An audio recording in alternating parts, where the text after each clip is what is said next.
إن الحمد لله نحمده ونستعينه ونستغفره ونعوذ بالله من شرور أنفسنا ومن سيئات أعمالنا. من يهده الله فلا مضل له ومن يضلل فلا هادي له. أشهد أن لا إله إلا الله وأشهد أن محمدا عبده ورسوله لا نبي بعده. اللهم صل وسلم وبارك على نبينا محمد صلى الله عليه وسلم وعلى آله وأصحابه ومن تبعهم بإحسان إلى يوم الدين. أما بعد، أيها الحاضرون رحمكم الله، أوصيكم ونفسي بتقوى الله فقد فاز المتقون. وقال الله تعالى في كتابه الكريم: يا أيها الذين آمنوا اتقوا الله حق تقاته ولا تموتن إلا وأنتم مسلمون. Hadirin sidang Jumat rahimakumullah, khotib mewasiatkan kepada diri khotib pribadi dan kepada jemaah sekalian agar senantiasa kita bertakwa kepada Allah Subhanahu wa taala dengan sebenar-benarnya takwa. Senantiasa kita meningkatkan takwa kita kepada Allah Subhanahu wa taala, karena dengan takwalah bekal terbaik untuk nanti kita bawa ke akhirat kelak. Hadirin sidang Jumat rahimakumullah, telah dijelaskan oleh para ulama bahwasanya ada dua syarat agar amalan kita diterima oleh Allah Subhanahu wa taala. Sebesar apapun usaha yang kita keluarkan untuk melakukan satu amalan, harus dilengkapi dengan dua syarat tersebut. Sebanyak apapun harta yang kita keluarkan harus memenuhi dua syarat tersebut, dan sebanyak apapun waktu yang kita luangkan dalam beribadah kepada Allah Subhanahu wa taala harus memenuhi dua syarat tersebut. Dua syarat tersebut ialah ikhlas karena Allah Subhanahu wa taala, dan yang kedua ialah sesuai dengan tuntunan Nabi Muhammad sallallahu alaihi wasallam. Allah Subhanahu wa taala berfirman di dalam Al-Qur'an, "Alladzi khalaqal mauta wal hayata liyabluwakum ayyukum ahsanu amala."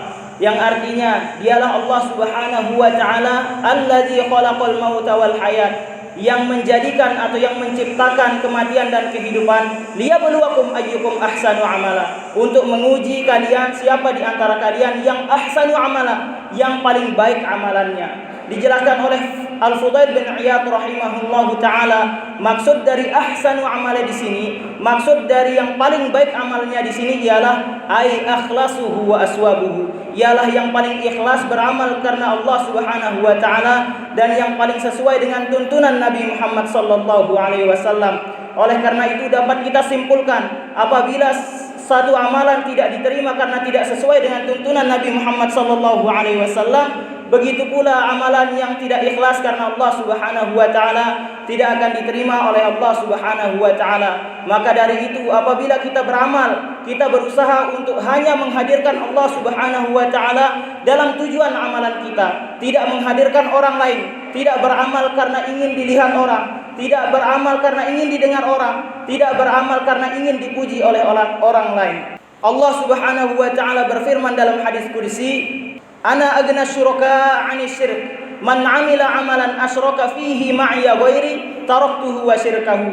Yang artinya Allah Subhanahu wa taala berfirman, aku adalah yang paling tidak butuh dengan syarikat. Aku adalah yang paling tidak butuh dengan sekutu. Barang siapa yang melakukan satu amalan dan di dalam amalannya tersebut asyraka fihi ma'iya ghairi, menghadirkan sekutu selain diriku, taraktuhu wa syirkahu, maka aku akan meninggalkannya beserta sekutunya, maka aku akan meninggalkannya beserta syarikat yang dia buat selain diriku tersebut. Begitu firman Allah Subhanahu wa taala dalam hadis qudsi.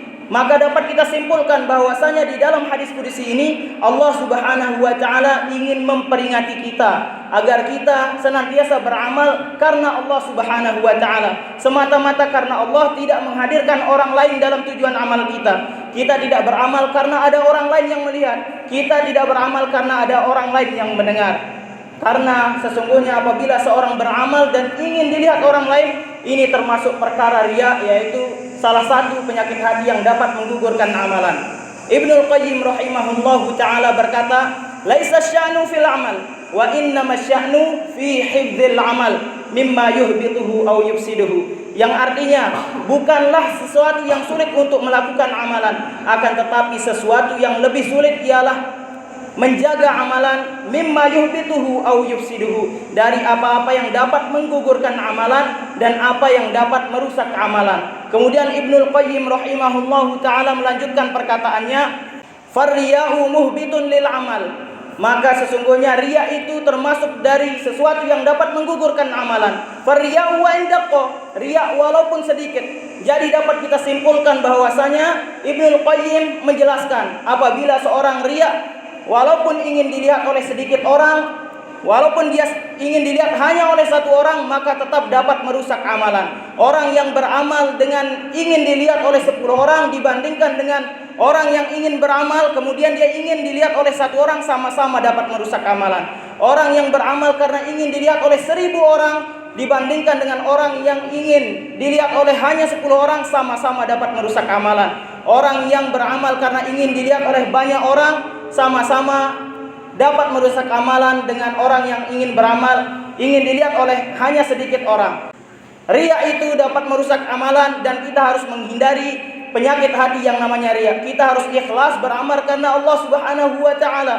Kemudian Ibnu Qayyim rahimahullahu taala melanjutkan perkataannya, wa abwabuha katsiratun la tuhsar. Sesungguhnya pintu-pintu riya itu ada banyak tak terhitung jumlahnya. Maka dari itu ketika kita beramal kita harus hati-hati agar tidak timbul rasa riya.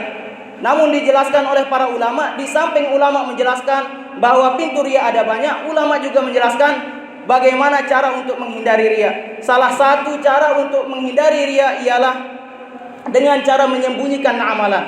Abu Hazim rahimahullahu taala berkata, "Uktum min hasanatik kama taktum min sayyiatik." Sembunyikanlah amal-amal baikmu sebagaimana engkau menyembunyikan amal-amal burukmu. Begitulah perkataan Abu Hazim rahimahullahu taala. Kemudian juga diriwayatkan bahwasanya para salafus soleh senantiasa menyembunyikan amalan-amalan baik mereka.